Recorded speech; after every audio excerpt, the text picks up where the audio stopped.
Good day everyone, so for this video I'm going to demonstrate the different types of facing or how they will be put or attached to the garment. So before that guys, I will introduce first myself. By the way, my name is Mira Jr. from BTVTED Garments and Fashion Technology.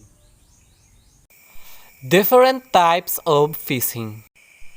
A shape facing is used to finish raw edges of a garment at neck, armholes, and other front and back openings. This kind of facing it is usually shaped to match shape the edge to be finished.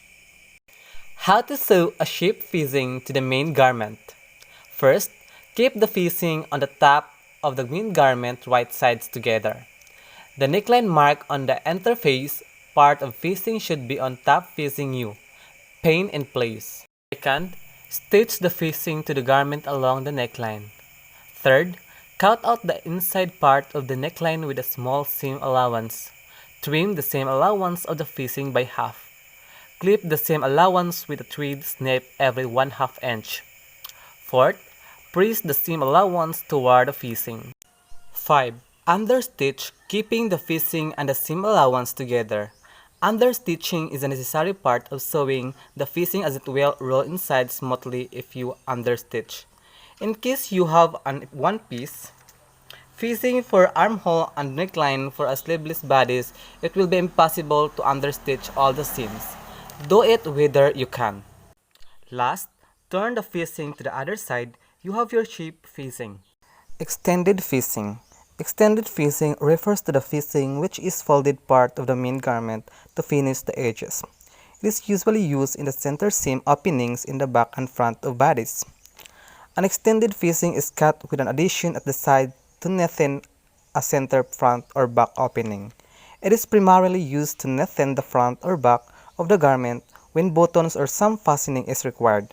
The pattern markings denote the folding of the facing and it is neatened to fold back and support the front or the back opening. Bias facing. This is used in place of shape facing. There are two instances where we use a bias facing.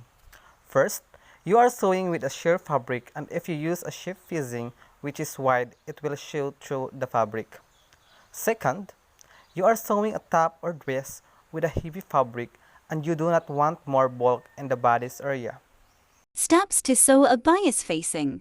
First, measure the length of the fabric edge and cut a strip to that length plus 1/2 inch. The width of this strip should be to 1/2 inch. Fold the strip by half length whilst wrong sides together. Second, align the strip raw edges together to the neckline edge. Right sides together. Pin in place. Third, stitch along the edge. Trim the seam allowance of the facing half of it. Snip every 1/2 inch with a thread snip on the seam allowance. 4. Press the allowance to the facing and understitch. Last, turn the facing to the inside of the garment. Whip stitch in place or use slip stitch. That's all, thank you.